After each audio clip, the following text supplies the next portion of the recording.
The image behind me is a popular image in Catholic spirituality. It's called the Divine Mercy image. And growing up as a kid, my mom used to have this in the hallway right outside of my room. And so even as a child growing up, I always saw this image, even though at the time I had no idea what it meant. And in fact, when you delve deeper into it, I can see why it is one of the most popular spreading devotions in the history of the church. So today is the second Sunday of Easter, also known as Divine Mercy Sunday, which commemorates the private revelation that a little Polish nun had in the 1930s. The image you have here behind you is a painting, of course, commissioned by Sister Faustina. And it's supposed to represent the image which she literally saw Jesus as he appeared to her. And I think this message of the Divine Mercy is more relevant now more than ever. So notice, our Lord appears to Sister Faustina in the 1930s, in the heart of the 20th century. The 20th century is by far the bloodiest, the darkest, the worst century of all time.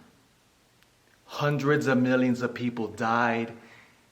The rising up of world wars, and especially those totalitarian regimes which began to ferment during this time. You have Nazis, you have communism, and all of these different movements and these wars have one thing in common. It was an attempt now for humanity to find life without God. And why I think God's timing in the Divine Mercy could have been more perfect. You see the hearts which radiate in this image. In it, our Lord is pointing at his heart.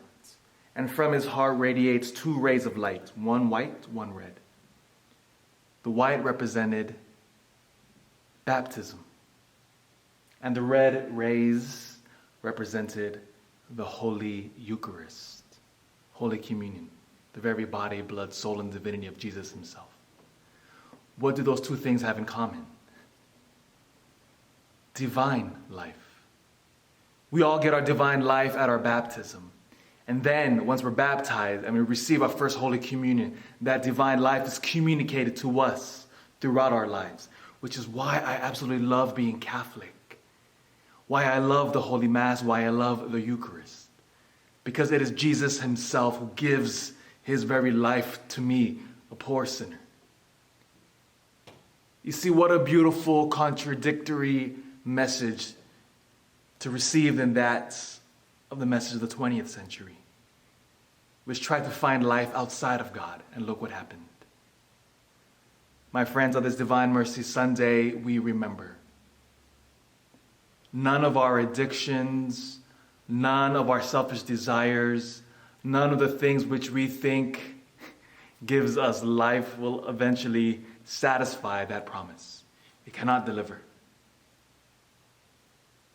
Only Jesus can give us life. Nothing else in the world can.